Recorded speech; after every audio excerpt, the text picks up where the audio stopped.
Imagine writing a single, definitive operating manual to just cure all human despair. Right, like a complete guide to fixing existential dread. Exactly. But now imagine that this manual requires you to embrace the teachings of Jesus, Lao Tzu, and Mao Zedong all at the same time. Yeah, and it also asks you to abandon any dreams you might have of, like, getting a PhD. Right. And you also have to prepare for a literal transition to an antimatter world. It is a lot to take in. It really is. Welcome to a brand new deep dive, everyone. Settle in, because today you and I are going to unpack a highly specific, ambitious, and just frankly, truly fascinating blueprint for curing human despair. We're looking at an essay titled Stepping Out of Despair, which was written by an author named Su Feng. And it is a massive syncretic text. Yeah, meaning it aggressively glues together these vastly different belief systems. I mean, it borrows from Eastern and Western philosophies, complex religious cosmology, and sociopolitical history to create this one unified guide for living. But before we go any further, let's just set some important ground rules for you listening. This text makes some very profound spiritual claims. And it leans on some highly charged historical and political figures, too. Exactly. So our mission today is purely to act as your impartial guides. We are not here to endorse the theology, and we absolutely are not taking sides on the politics of any of this. Right. We're here strictly to explore the mechanics of the author's arguments. We just want to understand how this unique architectural worldview is constructed, piece by piece. Because examining the architecture is really the best way to approach a text like this. You have to look at how the author builds their foundation before you can understand the world they are trying to construct on top of it. And that foundation actually starts with a very specific diagnosis of the problem. Right, the problem being that millions of people live, struggle, and die in despair every day. Yeah. And if I were trying to diagnose that despair, my first instinct would be to look at the material world, like poverty, famine, natural disasters. Sure, the tangible stuff. But the author makes a sharp, almost controversial pivot here. The text states flatly that natural disasters do not cause despair.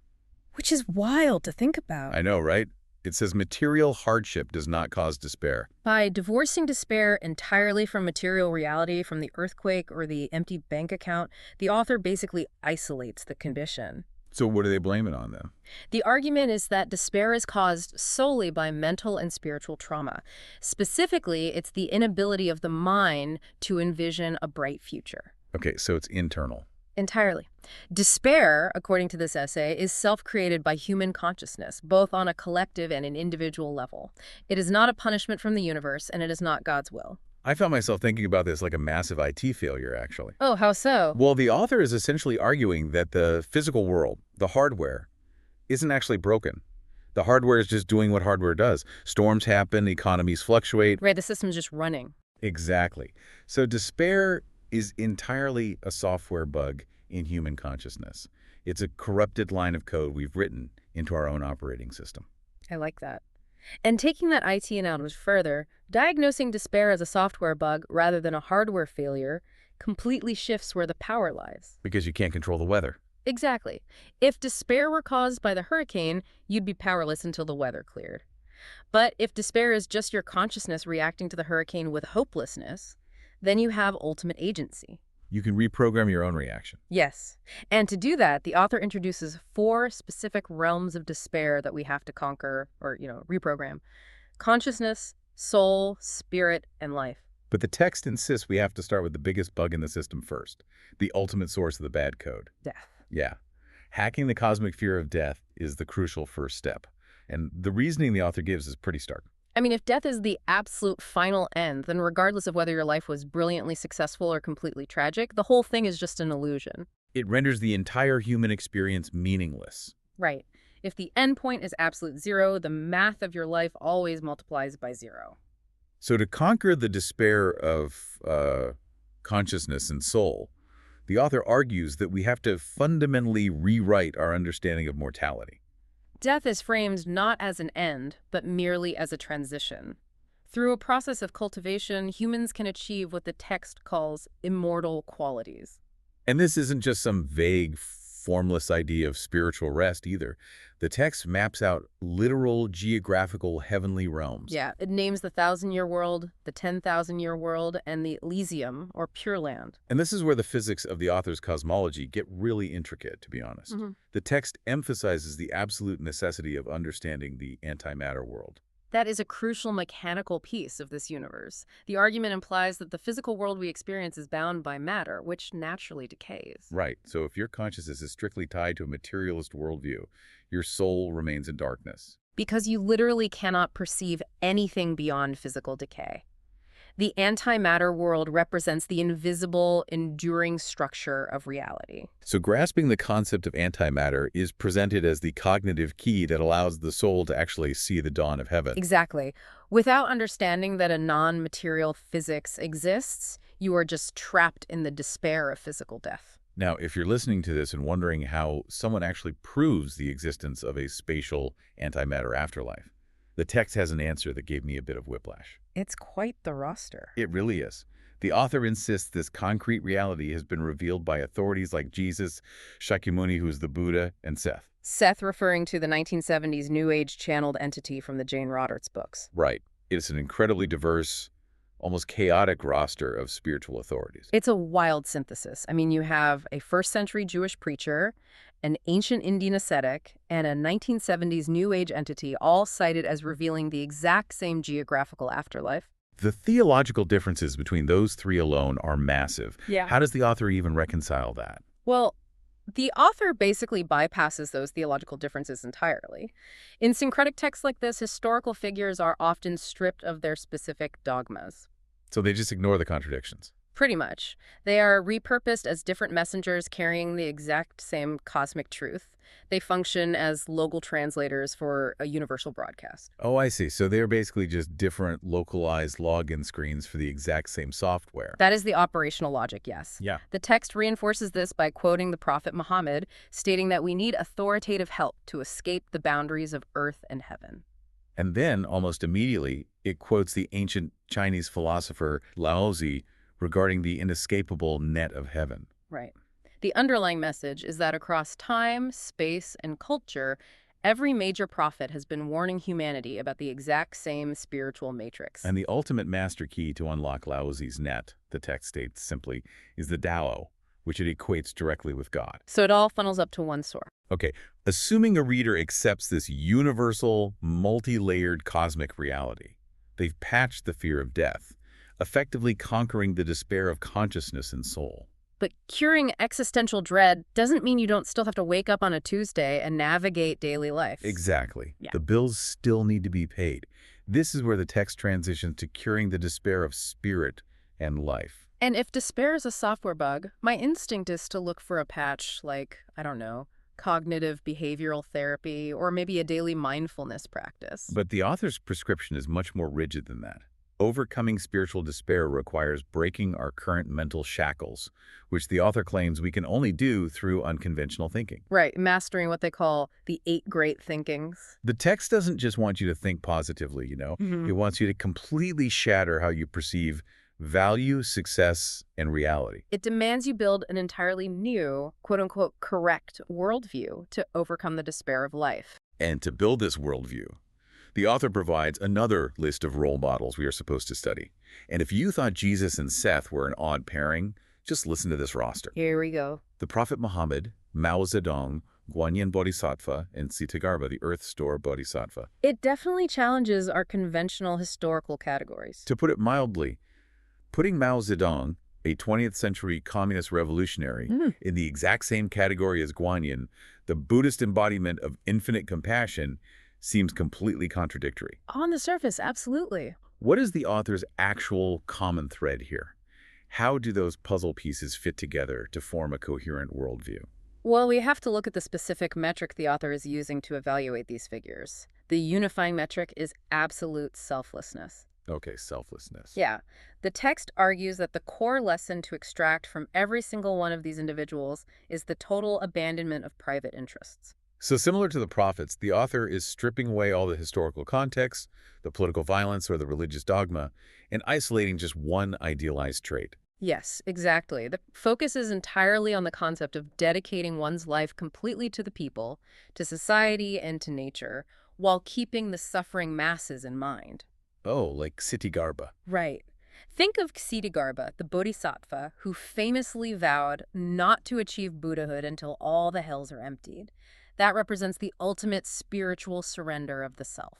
So the author aligns that spiritual ideal with the political ideal of serving the people, extracting a blueprint for how an individual should surrender their own ego to a larger collective. Precisely. But if total ego-destroying selflessness is the goal, how does that translate to personal ambition? Like, if I'm a reader trying to follow this blueprint, what am I actually supposed to do with my career? And this is where the author provides a highly specific list of acceptable and unacceptable life goals. It draws a hard line between what it calls the great way and the small paths, or evil ways. The parameters of what constitutes the great way versus a small path reveal a lot about the daily mechanics of this philosophy, don't they? They really do. The list of what is not the great way is fascinating because it targets almost every standard human ambition. Oh, completely. It explicitly rejects seeking fame, seeking wealth, or trying to become a hero or a high official. And it strictly forbids overthrowing regimes, destroying a harmonious society, or trying to eliminate political parties or religions. Those specific prohibitions prioritize supreme social stability. It is fundamentally an anti-rebellion, anti-disruption doctrine. It goes even further, though. It rejects cultivating supernatural powers, witchcraft, and fortune-telling. And it explicitly states that getting a PhD or a professorship is not the great way. No PhDs allowed. Right. It reads like an incredibly strict spiritual terms of service agreement. You scroll to the bottom of the cosmos, click accept, and legally agree never to overthrow a regime, cast a spell, or apply for a tenure-track position. Treating it like a terms of service agreement perfectly captures the text's rigid boundaries. It defines the evil ways as anything that breaches that contract. Fraud, corruption, forming cliques, dark politics, and cursing ancestors. All of these actions share a common trait. They create social turbulence. So if ambition, politics, and higher education are out, what exactly is the great way? The Great Way is defined entirely by reverence, obedience, and simplicity. It requires fearing and revering God, life, nature, gods, and Buddhas. Lots of reverence. Yes, it demands respecting your parents, prophets, masters, and, very notably, respecting national leaders. You must obey the law. It sounds so passive. The ultimate goal is to be utterly ordinary, simple, and happy.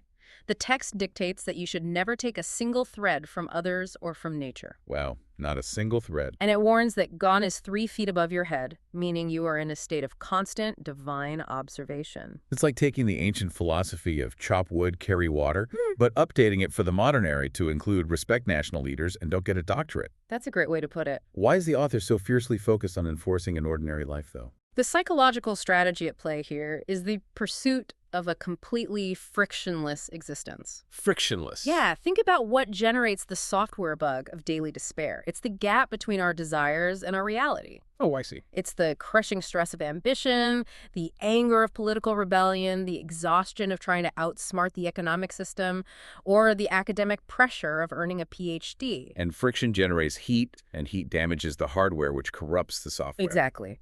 By entirely removing that friction, by becoming relentlessly ordinary, strictly law-abiding, and deeply reverent to all authority structures, both cosmic and governmental, the individual supposedly removes the daily stress that generates despair. Because if you harbor no ambitions, you cannot be disappointed. Right. If you respect all leaders and obey all laws, you never clash with society. You become perfectly aerodynamic to the universe. Hardship just slips right past you. Okay, but if I follow all these frictionless rules, obey the law, abandon my private interests, and ignore my PhD ambitions, how does that actually trigger a transition to the antimatter world? That is the big question. Yeah, where does this massive set of rules ultimately lead the reader? This is the critical pivot in the essay. The text funnels all of these broad, universal philosophical concepts into one highly specific, tangible entity. The Life Zen Center. Yes, Yeah. the Life Zen Center. It describes the center as the final course for humanity. The author provides a formula stating that by strictly following the human way, which encompasses all those rules about being ordinary, law-abiding, and selfless, one can ultimately achieve the immortal way. The Life Zen Center functions as the structural mechanism for that transition. The author makes a literal guarantee to the reader. A guarantee. Yeah. By entering the Life Zen Center, keeping an open mind, and abandoning your inherent biases, you will understand the sacred secret. Step out of despair and enter Elysium. So the essay ends with a rallying cry to join hands, walk toward the field of hope, and enter the era of the Life Zen Center. This structural shift in the writing is really dramatic. It really is. It starts in the stratosphere, diagnosing universal human suffering and mapping out cosmic antimatter geography. But by the final paragraph, it's a highly targeted call to action. It funnels all that existential dread into joining one specific center. So synthesizing the strategy of the text impartially, it functions as a masterclass in organizational architecture. Absolutely. It identifies deeply universal human vulnerabilities, the absolute terror of death, the exhaustion of modern ambition, the innate appeal of selflessness. It validates the reader's exhaustion by saying, the world is too complex. Stop trying to be a hero. Just be simple. Right. It takes the murky, terrifying ambiguity of life and replaces it with a crystal clear, step-by-step ladder to heaven. Once it has dismantled conventional ambitions and validated the desire for peace, it uses those universal feelings as the foundational architecture to point the reader toward a proprietary spiritual organization. It reveals how philosophical frameworks can be constructed to manufacture absolute certainty in a profoundly uncertain world. Because when a person's internal software is glitching, an external organization offering a complete bug-free operating system is an incredibly powerful proposition. It's very appealing. So, to summarize the journey we've been on today, we've explored a deeply syncretic roadmap that attempts to cure the global crisis of human despair. It begins by diagnosing despair as a self-created software bug. Right. It redefines death as a mere transition to antimatter heavenly realms, requiring us to embrace a staggering variety of historical and spiritual figures. It demands radical selflessness, stripping away the ego to serve the collective. It rejects standard metrics of success like wealth and higher education, advocating instead for a completely frictionless, obedient path through society. Which ultimately funnels the practitioner toward a singular destination promising a literal ticket to paradise. There is immense value in examining frameworks like this, regardless of whether you agree with a single word of it. It acts as a mirror. It really does. It forces us to ask, what software bugs exist in our own worldviews? Exactly. How do we, individually, define the great way versus the small paths in our own lives? And, taking the core premise of this text seriously, that despair is purely a self-created construct of consciousness rather than a result of material conditions, it raises a remarkably provocative question for our own rapidly changing world. Oh, what kind of question? Well, think about the trajectory of artificial intelligence. Okay. If, as the author claims, despair is an intrinsic byproduct of a complex consciousness grappling with its own existence and future, what happens as our machines become increasingly advanced? Oh, wow. If consciousness intrinsically breeds existential dread, will we eventually have to teach our AI how to step out of despair too? Wait, are we going to have to write a spiritual terms of service for our server farms? I mean, it makes you wonder, is despair actually a bug that needs to be patched, or is it the ultimate unavoidable proof that a system has truly achieved consciousness? That is a brilliant, heavy thought to leave on. The idea that fixing the compass might actually mean losing the very thing that makes a mind conscious in the first place. It's something to think about. Thank you so much for joining us on this deep dive. We hope you take that thought and the architecture of the worldview we unpacked today and just keep exploring. Keep questioning the code of your own operating system and keep learning. We'll catch you on the next one.